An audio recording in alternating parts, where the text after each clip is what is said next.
Hi everybody, welcome back to Left Foot Media. My name is Brendan Malone, and in this video we're going to be talking about the Steven Spielberg film Munich.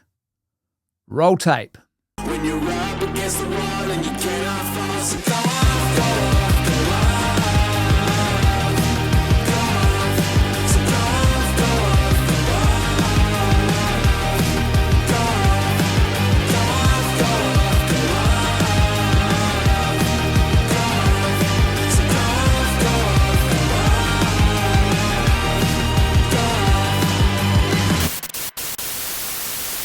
As per usual, if you don't want any spoilers, you're best to shut this video off right now, go away, watch the film Munich. You're a bit late to the party if you haven't already seen it, but if you haven't and you want to watch it without any spoilers, shut this video off, go and watch it, and then come back later. If you're still here, you've been warned. Munich is the 2005 Steven Spielberg film about the revenge attacks plotted and carried out by Israeli operatives after Jewish athletes were massacred in a hostage-taking and subsequent botched rescue attempt by German authorities. This was carried out by the Black September terrorist group at the 1972 Olympics in Munich, thus the name of the film. It stars Eric Bana, Daniel Craig, Jeffrey Rush and Kieran Hines, among others, in its powerhouse star-studded ensemble cast, and it was nominated for 5 Academy Awards. And before we go any further with exploring the sort of thematic elements of this film and perhaps the deeper implications of what we see on screen when we watch Munich, I think we need to understand the true story about these events a little bit more clearly, because while the film is an exploration of these events, it doesn't paint the full picture. It's not quite the bold, unabashed, honest truth about what happened here. The movie itself is based on the 1984 narrative non-fiction book called Vengeance by George Jonas, which is about Operation Wrath of God, and this is the operation carried out by the Israeli state after 11 of their Jewish citizens who were athletes at the Munich Olympics in 1972 were killed by the Palestinian terror group Black September. Now, calling this mission highly problematic, I think would be quite the understatement, because basically, first of all, these were state-sanctioned killings sanctioned by the State of Israel that were being carried out illegally in foreign nations and without the proper due process that natural justice would demand in a situation like this. Secondly, these events also involved unjust murders that were perpetrated by the Israeli assassination squads. So, for example, the killing of Viles Vater, he's the translator and poet who was working in Rome, and his killing is depicted in the film, but the full details around that are not really revealed. And look, I get it, this is about artistic decision making and how much you explore in a film, and you've only got so much time, and this is quite a long movie already. But I think it's important to understand that even though this man is presented as being part of the Black September terror plot, and he is depicted as being gunned down in the foyer of his apartment block, which actually happened, there was actually no clear connection between Viles Vater and the Black September terrorist plot that happened at Munich. In fact, Mossad sources would later say that his killing might have been an error, and I think that's perhaps putting it mildly. Now, there was another incident that happened involving these death squads, and by the way, these incidents went on for several decades. If I understand the history correctly, they were still targeting people for assassination in the early 1990s, and so that's well after the events that took place at Munich. In Lillehammer in Norway, they had not had a single homicide in 40 years. That's 40 years. There had been no murders in Lillehammer, Norway, until 4 decades later, this Israeli assassination squad turns up and they gun down a man named Ahmed Bouchiki. Now, what's even worse about this is that Ahmed Bouchiki, a Moroccan waiter who was killed by this Israeli assassination squad in front of his pregnant wife, was totally innocent. He was an innocent man who had nothing to do with Black September and had no involvement whatsoever and the events that happened at Munich. They were relying on information from an informant that Ahmed Bouchiki was actually the chief architect of the Black September terrorist attack at the Olympic Games in Munich. In actual fact, he was a totally innocent man. And remember, these killings were all illegal. Like, there's no trials happening here. And they were killing these people on foreign soil. Now, as a result of what happened in Lillehammer, and this is apparently considered to this day to be the most embarrassing incident in the history of the Mossad, 5 of the Mossad agents involved in the killing of this innocent man were arrested and then subsequently jailed for murder. And then there's the killing of Kamal Nassar in Beirut. And to carry out this killing, they actually used Israeli special forces.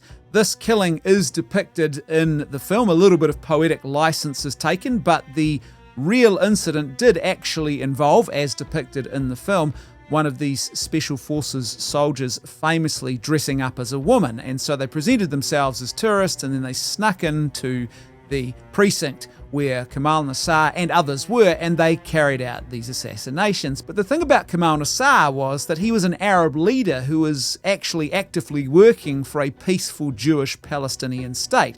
So I believe now it is generally acknowledged that this was a strategic blunder to have him killed.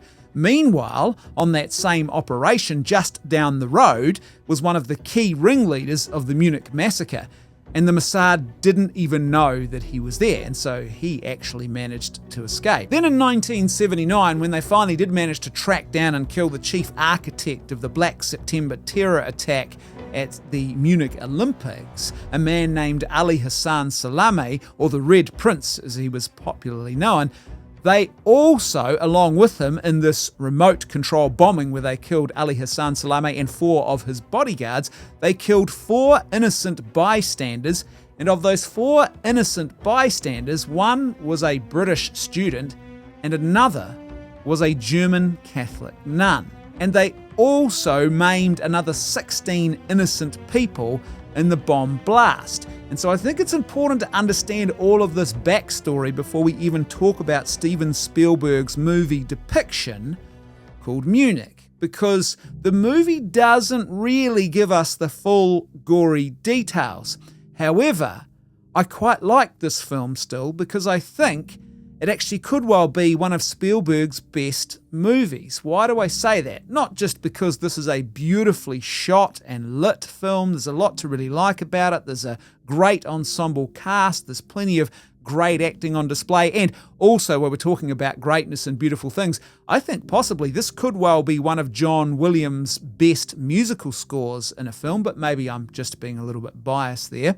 You might have a different view on that. If you do, let me know in the comments section below. That's the typical thing we should say on YouTube, isn't it? But please do let me know what your thoughts are about that. However, there's lots to like about this film, but those are not the reasons why I think this could well be Spielberg's best film. I think this could be his best film because it's not your typical neatly packaged black and white Spielberg. One of the things about Spielberg films is I think they are generally presented for a mass audience and for mass audience appeal. I think about something like Schindler's List, and when we think about the character of Oskar Schindler, the real Oskar Schindler, there were a lot of moral greys about this particular man and these particular incidents that are depicted in Schindler's List. But Spielberg tends to sort of just smooth away the grey, and he presents a very black and white picture. And he just sort of airbrushes out the inconveniences, shall we say, or the questions around Schindler, his character, and even his involvement in who actually was it that really did produce the lists of people who were saved. There's all sorts of questions that circulate around about Oskar Schindler. And so Spielberg tends to sort of airbrush that stuff away. But in this film, there is no airbrushing. The greyness is very much not just there in the movie, it's really, I think, the central focus of this film. And I see Spielberg walking a bit of a line here. Even though he doesn't depict the full gory details of what happened during Operation Wrath of God, this film is definitely focused on the greyness, the morally problematic nature of these targeted assassinations, and he really is questioning, and it certainly does not do something that you often get with Spielberg films. He doesn't airbrush away that greyness, and he certainly doesn't wrap everything up at the end with a nice, neat sunshine and rainbows type bow. He actually leaves the film with a very dark and open-ended conclusion.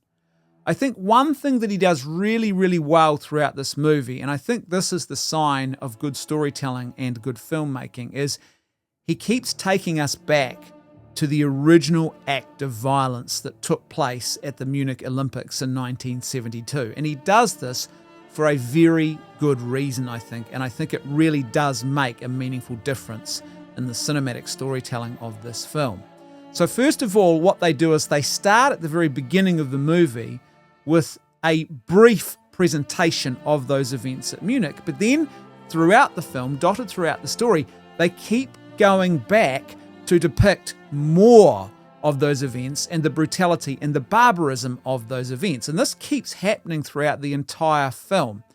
I think that if they had done what is probably very typical in a movie like this, which is you show the initial inciting act and you present it in all of its horror and barbarous rage at the very beginning, and then carry on with the rest of the plot, in this case, targeted assassinations carried out on foreign soil over many decades, then I think the real potential would have been for us to actually forget and to lose sight of what it was that motivated these killings.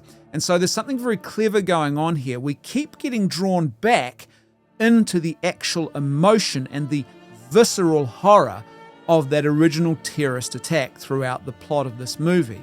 And I think that helps to keep us grounded, and it avoids falling into perhaps a one-sidedness about all of this. I think it would have been very easy to look at these men and the actions of the Israeli state in a very simplistic kind of way, because we see the events at the very beginning of the film, we then lose sight of that, and the emotional impact wanes with each passing minute, and all we are seeing carried out on screen are a series of revenge killings. But by bringing us back into the original terrorist act on a regular basis, we are constantly reminded of exactly what it was that was motivating and driving these men. And I think it helps us to make a bit more sense of the emotional impetus that is behind all of this. However, at the same time, this film does not shy away from questioning and probing the morality of these revenge killings and whether or not this really was a truly good and just response to the terrorist murders that took place of these Israeli citizens who were competing at the Munich Olympics. There's a very interesting point in the film, actually, where the assassination squad decides to go off mission. One of the members of their team, played by Karen Hines, is killed by a female assassin for hire.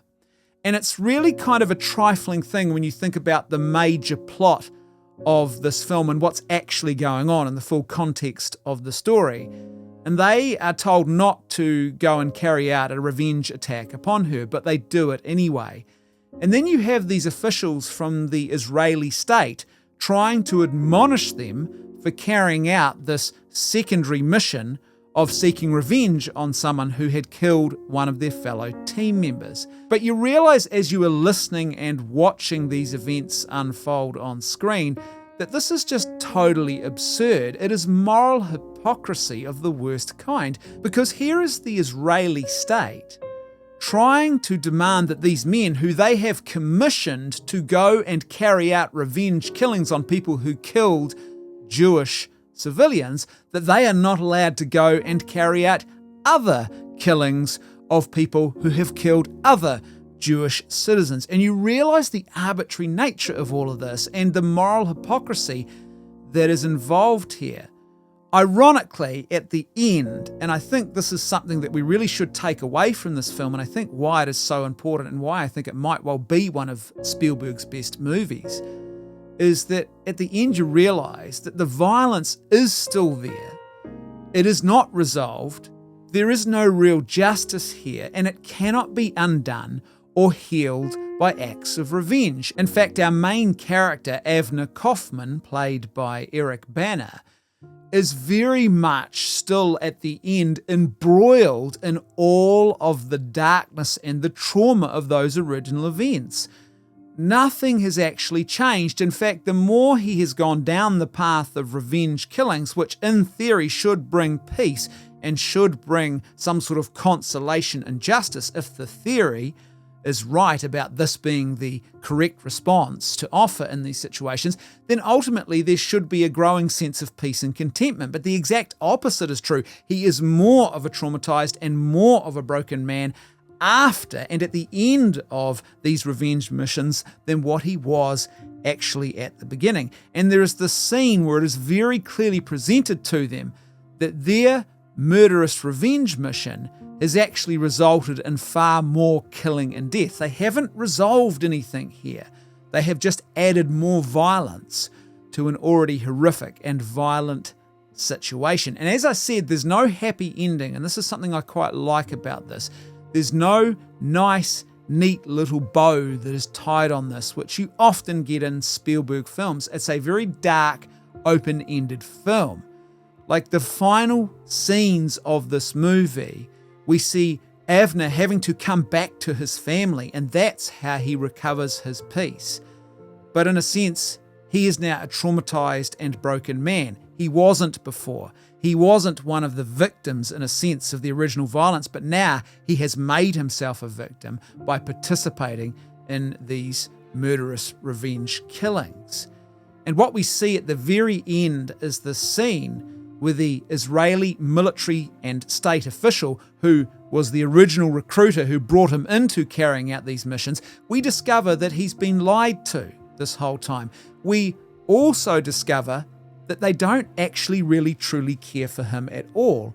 He is just a pawn in a game. He is a piece of utility in a scheme that they want carried out, a revenge mission that they want him and his squad to carry out.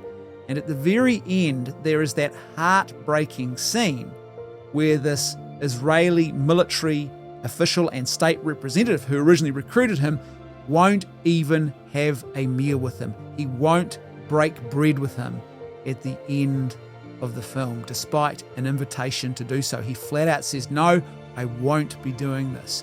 In fact, there is even the suggestion in this movie that Avner Kaufman was now being surveilled by his own Israeli government.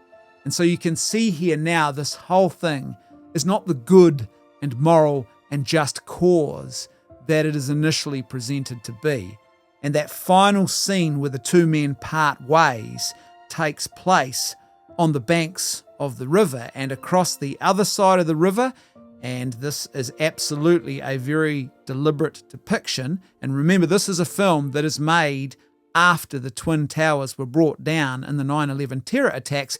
On the other side of the river, as the camera pans back, what do we see? We see the still intact Twin Towers. There is absolutely a foreshadowing and a warning in this, a pointing at events that are to happen in the future that are all part of this much bigger ongoing conflict where violence is being used as the primary currency, as the primary method of trying to resolve issues in the Middle East. In a nutshell, I think the key thing that we should all take away from this excellently well-crafted movie is that revenge is evil. Earthly justice, for it to be just and for it to be moral, must be bound by proper moral restraint. The irony in all of this is I remember reading recently a quote from one of the chief military architects of Operation Wrath of God. And this Israeli official was being asked about whether or not he thought it was all justified and worth it and whether it really was the right thing to do, looking back on their actions. And he was absolutely adamant that this was a good thing and that it had done great things for Israel. It had, actually helped and advanced their cause and it was the right thing. And he specifically refers to the Old Testament idea of an eye for an eye and a tooth for a tooth. But there's a bit of a problem here.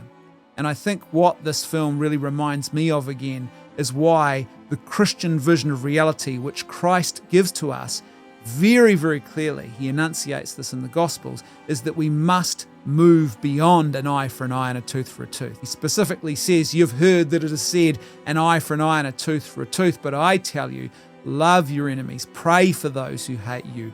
Now the disposition is very different, and it is a lot more difficult. It is a call to martyrdom, to self-sacrifice, to self-giving love. Now that doesn't mean that the state mustn't, and there aren't situations where the state, will be required to actually take concrete actions to protect its civilians and to protect its borders and to mount military defences, etc., etc.